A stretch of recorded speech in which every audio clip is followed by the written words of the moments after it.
અમરોલી વિસ્તારમાં છાપરાપઠા રોડ પર રહેતી દિવ્યાંગ યુવતીને પાડોશી યુવકે નિશાન બનાવી હતી અને યુવતી દિવ્યાંગ હોવાનો લાભ ઉઠાવીને તેના પર બળાત્કાર ગુજાર્યો હતો। એટલું જ નહીં પરંતુ યુવતીને જાનથી મારી નાખવાની ધમકી પણ આપી હતી।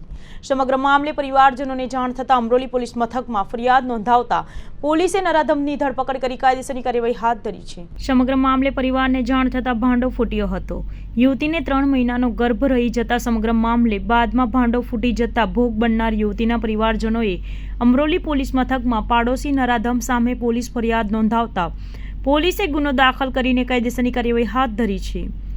મૂળ ઉત્તર પ્રદેશના વતની અને હાલમાં સુરતના અમરોલી વિસ્તારમાં તેના સગા કાકાના ઘરે વસવાટ કરતી 18 વર્ષની યુવતી દિવ્યાંગ છે। તે કશું બોલી પણ શકતી નથી અને સાંભળી પણ શકતી નથી। આ તકનો લાભ લઈને અમરોલી છાપરાપઠા રોડ પર વસવાટ કરતા પ્રદીપ ધર્મરાજ પટેલે ઉઠાવ્યો હતો। 3 મહિના પહેલા યુવતી ઘરમાં એકલી હતી ત્યારે આ તકનો લાભ ઉઠાવીને પ્રદીપ અને તેના ઘરમાં આવી તેની સાથે બળજબરીપૂર્વક શરીર સંબંધ બાંધીને બળાત્કાર ગુજાર્યો હતો અને જો આ વાતની કોઈને જાણ કરશે તો તેણીને જાનથી મારી નાખવાની પણ ધમકી આપી હતી।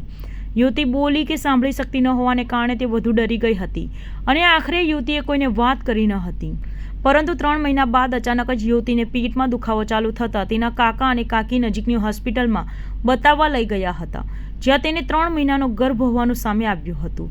જેથી તેના કાકા કાકીએ ઈશારાથી યુવતીને પૂછતા તેને પ્રદીપની કરતૂત જણાવી હતી, જેથી આખરે કાકા કાકીના પગ તળેની જમીન ખસી ગઈ હતી। બનાવના પગલે આખરે તેઓએ આ મામલે પ્રદીપ પટેલ સામે અમરોલી પોલીસ મથકમાં ફરિયાદ નોંધાવતા પોલીસે બળાત્કારનો ગુનો દાખલ કરીને કાયદેસરની કાર્યવાહી હાથ ધરી છે।